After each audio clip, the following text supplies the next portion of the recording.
Ambassador Ford, our Assistant Secretary General, Foreign and Community Relations, distinguished delegates, all other protocols having been observed. It is a pleasure to come together in person for a regular meeting of the Council for Foreign and Community Relations. The in-person format for the regular meetings provides a much-needed opportunity to engage on issues that are critical to achieving the community's strategic objectives. During this auspicious year in which we celebrate the 50th anniversary of the Caribbean community, this gathering affords an opportunity for reflection and celebration of the foreign policy coordination milestones that have supported the longevity and the successes of our community, as well as to acknowledge and refocus on those things we know we can do better. I express appreciation to the Honorable E.P. Chet Green, Minister of Foreign Affairs of Antigua and Barbuda and outgoing chair of this council, for his leadership during the past year. And I warmly welcome you, Senator, the Honorable Kamina Johnson-Smith, Minister of Foreign Affairs and Foreign Trade, as chair of COFCOR, and wish you a successful year. I also thank the government and people of Jamaica for the warm welcome and the excellent arrangements made for this meeting. Madam Chair, that well-known Jamaican hospitality and organizational capability have ensured a good environment for these deliberations once the AC works. This meeting is taking place against the backdrop of an international order burdened by several overlapping and mutually reinforcing global crises.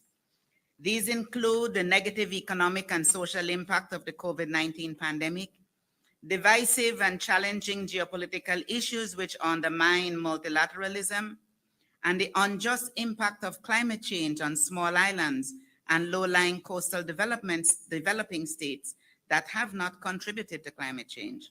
It is our responsibility to do the best we can to build resilience to the impact of climate change. At the same time, we must continue to advocate to ensure that those that caused and continue to cause climate change do much more to moderate their impact and meaningfully support the resilience and recovery of those countries like ours, which bear the greatest burden of climate change. In this environment where geopolitical balances of power are in a period of great flux, the region's leadership on matters of global import remains essential. Over the next 2 days, this Council's agenda will address how best to position the community on the hemispheric and global stages and advance a coordinated and strategic approach to strengthening our external relations. Member states of the Caribbean community highly value the long-standing relationships forged with our external partners and the excellent spirit of cooperation which characterize these relationships. Solidarity with our partners in a rules-based and principled context has been mutually beneficial in the political, economic, environmental, health, scientific, and technical spheres. We look forward to continued engagement with our trusted partners to further strengthen our collective actions. With insightful discussions over the next 2 days, we can take significant strides to strengthen coordination of the community's foreign policy. I trust that dialogue will be frank, robust, and most importantly, deliver innovative approaches and tangible results. The Caribbean community has a complex and a formidable task at hand. However, our integration movement and our intra-community relations have already built a strong foundation on which we can continue to devise solutions to improve the lives and the livelihoods of the people of the region. In a world where multilateral rule-based systems are under strain, CARICOM, as small states, must rely more than ever on focused and coordinated diplomacy based on those principles on which we are founded. We must bolster our relations with like-minded states and continue to advocate for multilateralism, including a reformed United Nations. Madam Chair, honorable ministers, let us fully utilize the opportunity that this meeting provides for meaningful and results-oriented dialogue on strategies to strengthen coordination of our foreign relations for the well-being of the peoples of CARICOM. Thank you very much.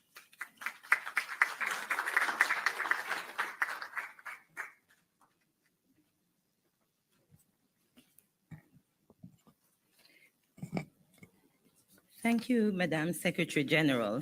It is now my honor to invite the Honorable E.P. Chet Green, Minister of Foreign Affairs, Immigration and Trade, Antigua and Barbuda, and outgoing Chair of COFCOR, to bring remarks. Thank you, Madam Chair. Senator, Host Minister, incoming Chair of COFCOR, esteemed Camilla Johnson-Smith, Minister of Foreign Affairs and Foreign Trade of this blessed nation of Jamaica, Dr. Carla Barnett, our esteemed SG of CARICOM, Your Excellency Donna Ford, Assistant SG, distinguished colleague ministers of the community, CARICOM ambassadors, members of the Diplomatic Corps, staff at the CARICOM Secretariat, and of course, members of the media, whose work we depend on to keep the region informed and united. I wish you a very warm pre-carnival good morning from Antigua Barbuda. And of course, that's an invitation.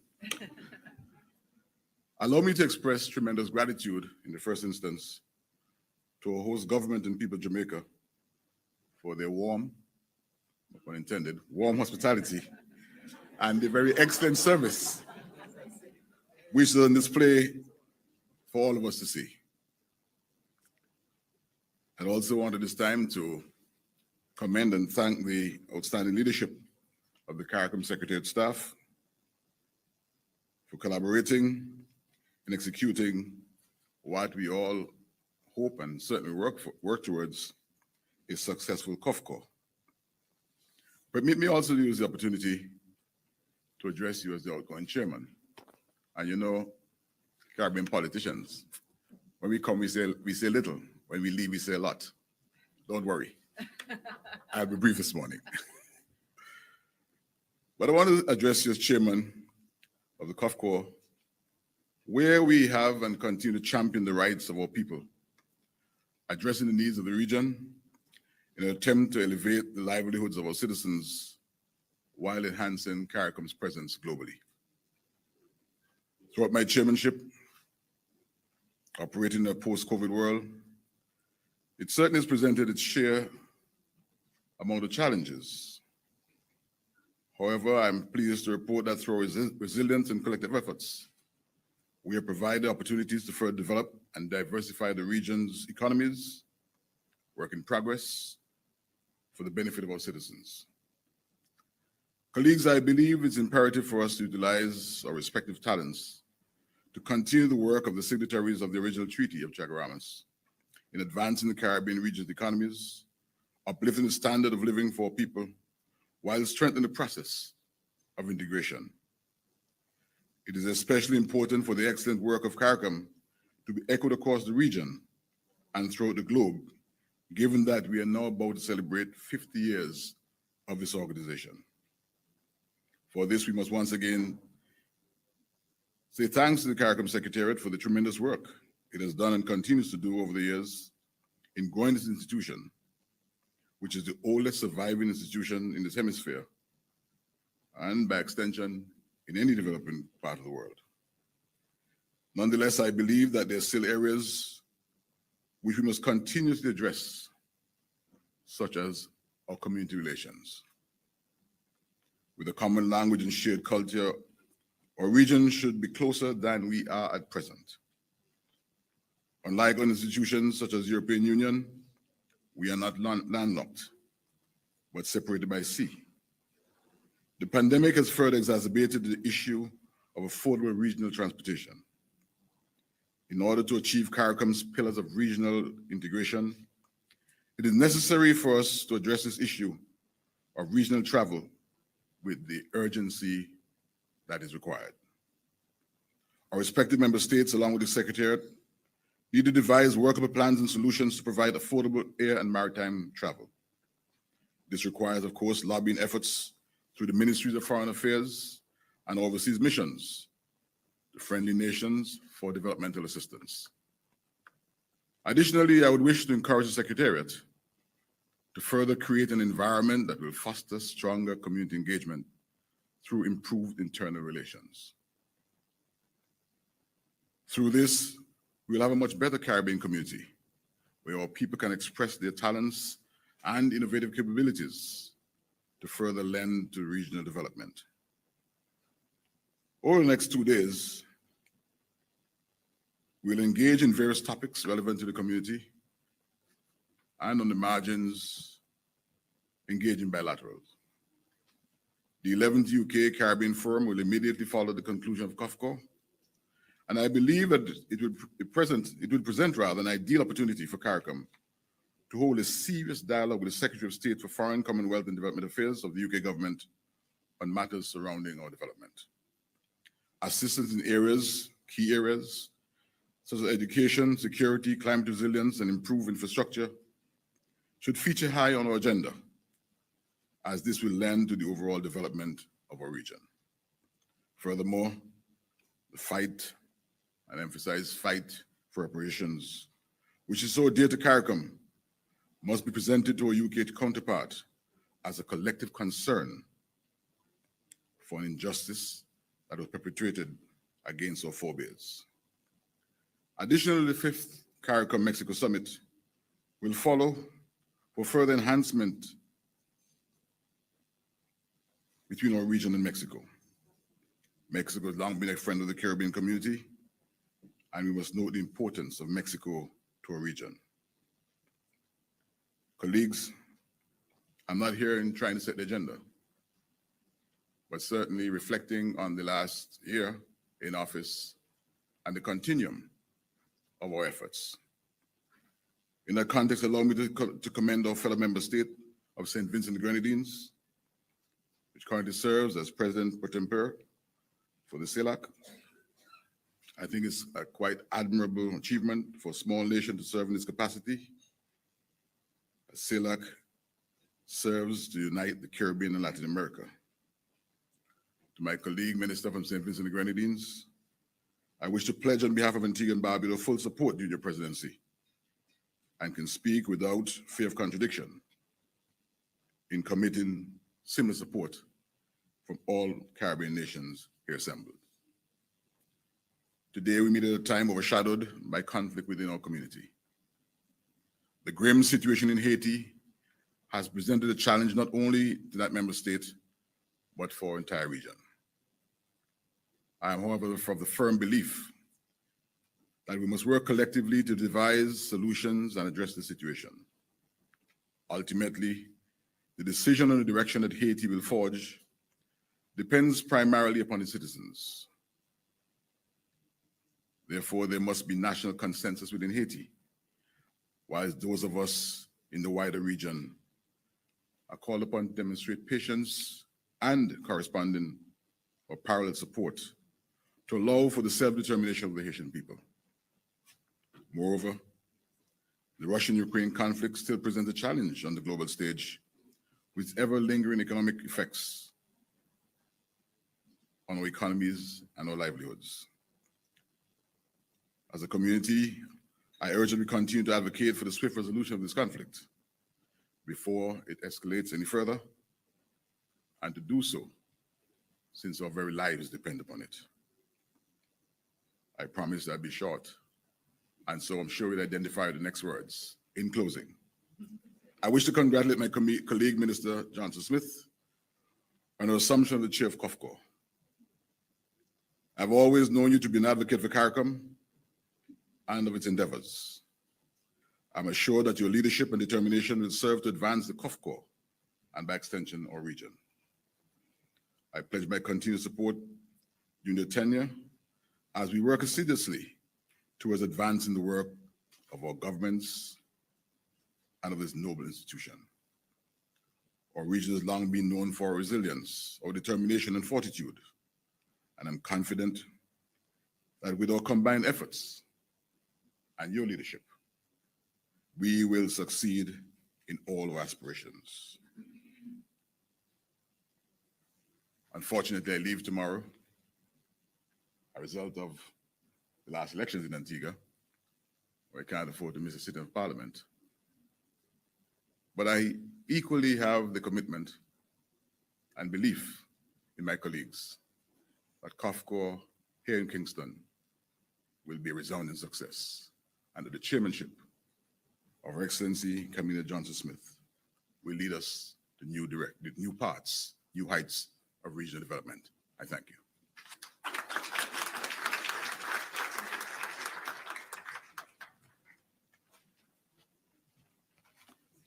Thank you, Minister Green.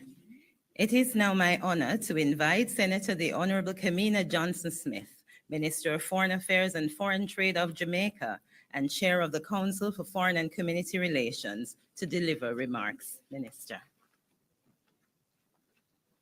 Thank you, Madam Moderator. Dr. Carla Barnett, Secretary General of the Caribbean Community, the Honorable E.P. Chet Green, Minister of Foreign Affairs of Antigua and Barbuda and outgoing Chair of the Council for Foreign and Community Relations, who also, as a result of the last elections, has an additional portfolio as well.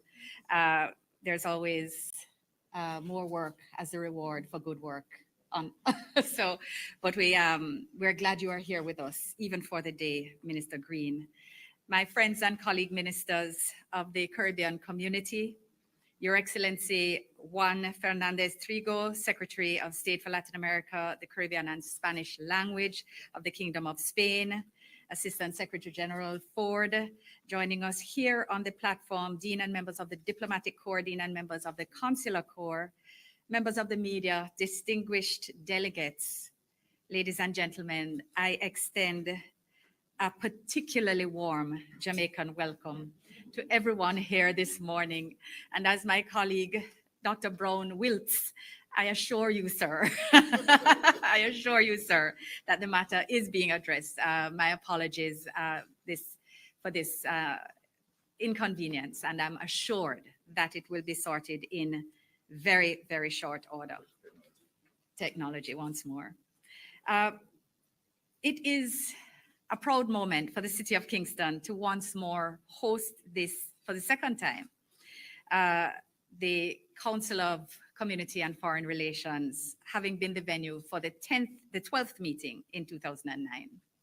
Our gathering today marks the first in-person regular meeting of the COFCOR since 2019, and the first at which the Council will have the privilege of being joined in person by the Secretary General, by Secretary General Barnett, since her assumption of duties in 2021.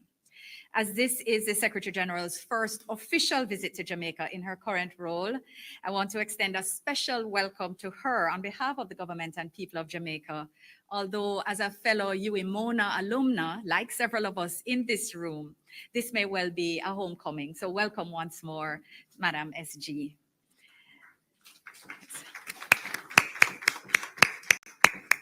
I also want to thank the team of the Foreign and Community Relations Directorate of the Secretariat, led by Assistant Secretary General Donna Ford, for the guidance and support provided to my team at the Ministry of Foreign Affairs and Foreign Trade in the preparations for the hosting of this meeting. The 26th meeting of the COFCOR takes on added significance as we celebrate the community's year-long commemoration of the 50th anniversary of CARICOM, to be formally observed on the 4th of July, 2023 in Trinidad and Tobago. Our Caribbean community enjoys the special distinction of being the oldest surviving regional integration movement in the developing world. This partnership, having delivered a CARICOM half-century, demonstrates our resilience and is a milestone of which we can be justly proud. We're pleased that Mr. Andre Bartley, who we hope will be joining us, was the winner of the CARICOM 50 logo competition, and we congratulate him on his creativity and success. And I look forward to taking part alongside the Secretary General and all of you in a commemorative tree planting ceremony later today as the first of Jamaica's official CARICOM 50 events. Colleagues and excellencies, I am honored to take over the chairmanship of the COFCOR from our colleague, the Honorable EP Chet Green, Minister of Foreign Affairs, Immigration and Trade and Agriculture of Antigua and Barbuda, our outgoing chairperson. I want to thank you personally, Chet, and also in the role of incoming chair, for your excellent stewardship over the past year, which has left us on sound footing to undertake the critical work ahead of us this year. Over the next 2 days, as we work through our agenda, and we're pleased that you'll be with us for retreat, we must deliberate and strategize with the ultimate goal of achieving the best possible opportunities and outcomes for our community in our engagements with hemispheric and global partners. We're meeting at a time when the community is at a pivotal inflection point. We're 50 years old. Our decisions will lay the foundation for the region's future and must determine our ability to thrive, not just survive, in spite of myriad and constantly evolving global dynamics. While we welcome the recent WHO announcement that COVID-19 no longer represents a global health emergency, the war in Ukraine has now passed the 1-year mark and shows no signs of immediate abatement, and we continue to feel the effects of geopolitical tensions on both food and energy security. Moreover, the pernicious impacts of climate change and other issues such as transnational crime, facilitated by the trade in small arms and light weapons, continue to damage our communities and affect lives on a daily basis. Together, with the developmental losses incurred by the pandemic, these interlocking crises underscore the vulnerability of developing countries, and especially small island and low-lying coastal developing states. It therefore falls to us as the COFCOR to work with ourselves or across our region and with our development partners, like-minded states, third states, and regional groupings, including the AU, the EU, and membership of the ASEAN, to achieve equitable, meaningful solutions for which the benefits can redound directly to our people throughout the region. Our strength in working with extra-regional partners lies in our cohesion. And even as each of our countries maintain active bilateral relations, and we encourage you in your meetings in the margins of this one, the region must also work collectively and effectively in a highly coordinated manner to strengthen community relations and institutions, and to pursue regional foreign policy objectives as best as possible. In fact, we're reminded of the driving principle of our community and this council that, and I quote, "The interests of the entire region can best be served by the maximization of cooperation by all governments concerned." This principle was, in fact, put forward by Jamaica at the 7th Conference of Heads of Government of the Commonwealth Caribbean countries held in Trinidad and Tobago in October 1972. It was part of a larger proposal by Jamaica for the establishment of a standing committee of foreign ministers of the Commonwealth Caribbean countries for the coordination of foreign policy. What is now essentially our COFCOR. So as we meet here in Kingston for the 26th meeting of the COFCOR, the imperative of 50 years ago has not changed. Regrettably, nor admittedly, have many of our challenges. The COFCOR's role in defining the region's place in the world through strategic engagement of bilateral partners and hemispheric and multilateral institutions is key to the elevation of the Caribbean voice and worldview on the international stage. And with that voice, we will continue to offer the world Caribbean-grown solutions while championing the interests of the 16 million citizens who make up our community across our member states and associate members. Colleagues, excellencies, our Caribbean community, like other regional groupings, must continually provide opportunities for thorough and productive introspection. We therefore look forward to this meeting and particularly to our retreat for the opportunities to be open about our collective growth opportunities and to actively delineate achievable methods to strengthen its systems and processes. As we together take this opportunity to renew our commitment to concerted community action, we'll also consider how best to have robust, efficient community institutions adequately resourced to execute their mandates. This will require agile, adaptive, and strategic policy decisions and mechanisms to predict, respond, and leverage changes in the international landscape. Our decisions will also need to benefit from active community engagement, as with full participation and active engagement in the COFCOR decision-making, we can better equip ourselves to realize the vision enunciated in Article 16 of the revised Treaty of Chaguaramas. Colleagues, the COFCOR's agenda, which Chet has helpfully started to outline, will allow us to attain some of these objectives as we give focus to ongoing processes at the United Nations, including in relation to Security Council reform, the development of a multidimensional vulnerability index, and the permanent forum of people of African descent. We'll also consider preparations underway for the region's engagement in several upcoming UN high-level meetings on issues such as financing for development, sustainable development goals, SIDS, health, and climate change. It falls to us to consider and to seek to coordinate positions, again, as best as possible as we prepare to engage at the hemispheric level in the 53rd OAS General Assembly and the upcoming 3rd EU CELAC Summit. The COFCOR will also be looking at how to further leverage the outcomes from the 9th Summit of the Association of Caribbean States held last week in Guatemala as we deepen our cooperation with the countries of the Greater Caribbean. As it pertains to CARICOM's bilateral relations with third states and other regional groupings, the COFCOR will prioritize discussions on deeper and more strategic engagement with the United States of America, Canada, Mexico, Cuba, the Dominican Republic, the Central American Integration System, CICA, India, and Africa. We'll also interface in person with the governments of Japan, Spain, and Slovenia. These engagements will allow us to deepen opportunities for regional collaboration. Relations with the United Kingdom will also get great attention as we prepare for the convening of the 11th UK Caribbean Forum on Thursday. This will be the first in-person meeting of the forum in 7 years and an important opportunity to collectively engage Right Honourable James Cleverly, UK Foreign Secretary, as well as the representatives of the Dominican Republic and Cuba. At the community level, focus will rightly be placed on the ongoing political, security, and humanitarian crisis facing our sister nation, Haiti. Following the CARICOM mission to Haiti in February, led by the Most Honorable Andrew Holness, the community has remained engaged in the search for sustainable Haitian-led solutions and is committed to keeping Haiti on the international agenda at the highest levels.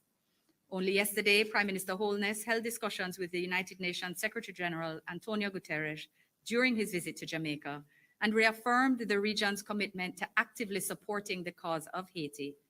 We must acknowledge that the global pace of delivery of support does not match the urgency of the situation and must assure our colleagues and sister country that we are agreed as CARICOM that we will not allow Haiti to be forgotten in its time of greatest need. The COFCOR will discuss next steps as the community continues to fulfill its good office's role and explore options for technical and security assistance. In order to accomplish this, we must effectively utilize existing mechanisms and candidly acknowledge when new frameworks or approaches are required. In line with the decisions of our heads of government, we must continue the process of renewal to ensure that our agendas can benefit from more strategic thinking and informed discussions. Colleagues, essentially, we must apply an analysis-based decision-making and principled foreign policy to achieve more meaningful outcomes from our engagements with international partners. We must work as a unit to continue to promote the value of multilateralism and to expand and elevate the influence and contributions of our community and of small states generally. We must continue to strengthen our relationships, both within ourselves, with our traditional partners, and those with whom we can advance South-South cooperation. We must also create an environment that enables collaboration, cooperation, and strategic partnerships with all sectors across civil society, national, regional, and international partners. To those ends, the mission of the COFCOR is clear. I honor greatly the mandate which you have handed to me, Chet, and it is my expectation that our deliberations will be rich and productive. It is my sincere hope and intention that the outcomes of this meeting will strategically position the community to face the challenges and to grasp the opportunities that do lie ahead. Having oriented us with the mission at hand, I would like to end on a note of hospitality, which seems to be cooling slightly, for which Jamaica and indeed our region are well known. So even as we conduct our region's heavy agenda, it is my hope that you and your delegations will still find time to delight in the many culinary, cultural, and natural wonders of our beautiful island. We welcome you once more to the city of Kingston, and again, wish you a productive meeting. I thank you.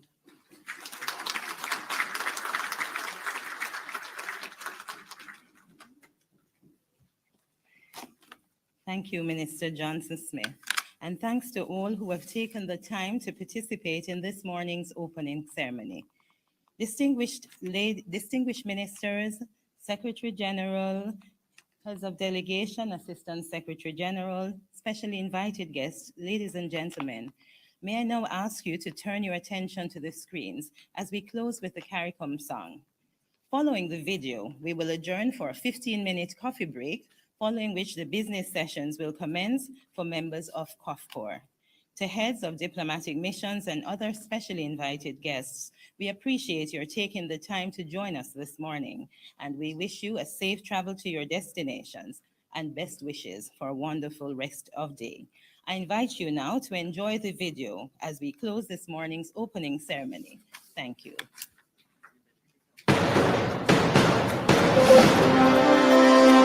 From many distant lands, our forefathers came, some seeking adventure, some bound in chains.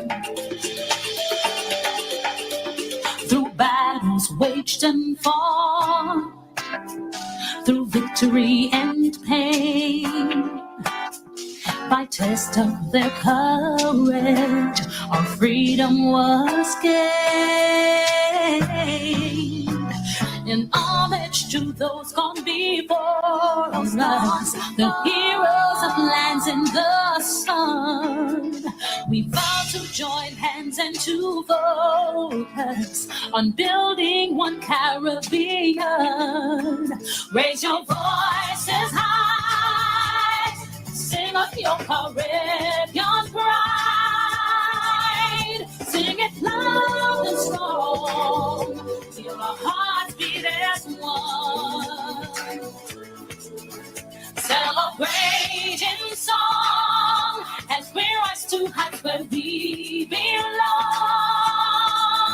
Sound the victory drum, oh CARICOM. Though great and diverse be our ethnicities, the bonds that unite us are stronger than these. We dine, we pray, we love, we dance and we play. We relate to each other, rest in your way. Today as a people united as one, determined and steadfast we stand. We look to a brand new horizon, the future now firmly in our hands. Raise your voices high and sing of your Caribbean pride. Sing it loud and strong, till our hearts beat as one. Celebrate in song as we rise to heights where we belong. Sound the victory drum, oh CARICOM. Hele, hele, bravo, open you sing CARICOM. Leve, leve, bravo, naki you rum CARICOM.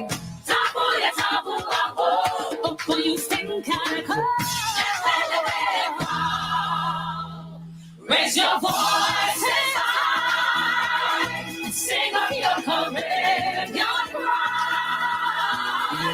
Sing it loud and strong, fill our hearts beat as one. Celebrate in song as we rise to heights where we belong. Sound the victory roll. Oh, CARICOM, hele, hele, bravo. Oh, pour your sting, CARICOM. Leve, leve, wow. Hele, hele. Tabu, yes, tabu, wow. Maki, your jump, CARICOM. Leve, leve, wow.